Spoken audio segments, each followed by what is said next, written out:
चालाक सियार की कहानी। नेपाल की लोक कथा। एक समय की बात है। नेपाल के एक घने जंगल में एक चालाक सियार और एक शक्तिशाली लेकिन मूर्ख बाघ रहता था। बाघ से सभी जानवर डरते थे, जबकि सियार अपनी बुद्धि के बल पर जीवन बिताता था। एक दिन सियार को जंगल में एक मरा हुआ हिरण मिला। वह बहुत खुश हुआ, लेकिन वह उसे अकेले नहीं खा सकता था, क्योंकि हिरण बहुत बड़ा था। तभी वहां बाघ आ गया। सियार ने तुरंत एक योजना बनाई। उसने बाघ से कहा, हे जंगल के राजा, यह हिरण आपके लिए है। मैं इसकी रखवाली कर रहा था। बाघ यह सुनकर बहुत खुश हुआ और गर्व से हिरण खाने लगा। कुछ देर बाद सियार बोला, मैं जाकर देखता हूं कि कहीं शिकारी तो नहीं आ रहे। यह कहकर वह दूर जाकर छिप गया।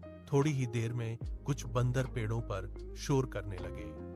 बाघ ने सोचा कि शिकारी आ गए हैं। डर के मारे वह तुरंत वहां से भाग गया और हिरण को छोड़ दिया।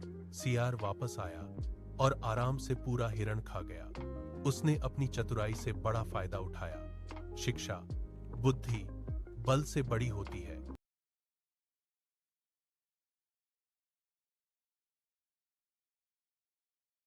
चालाक सियार की कहानी। नेपाल की लोक कथा। एक समय की बात है।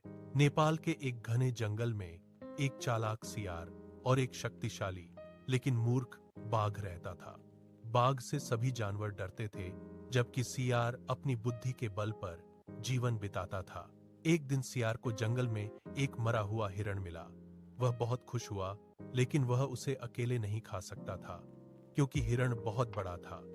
तभी वहां बाघ आ गया। सियार ने तुरंत एक योजना बनाई। उसने बाघ से कहा, हे जंगल के राजा, यह हिरण आपके लिए है। मैं इसकी रखवाली कर रहा था। बाघ यह सुनकर बहुत खुश हुआ और गर्व से हिरण खाने लगा। कुछ देर बाद सियार बोला, मैं जाकर देखता हूं कि कहीं शिकारी तो नहीं आ रहे। यह कहकर वह दूर जाकर छिप गया। थोड़ी ही देर में कुछ बंदर पेड़ों पर शोर करने लगे।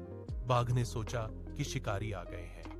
डर के मारे वह तुरंत वहां से भाग गया और हिरण को छोड़ दिया। सियार वापस आया और आराम से पूरा हिरण खा गया। उसने अपनी चतुराई से बड़ा फायदा उठाया। शिक्षा, बुद्धि बल से बड़ी होती है।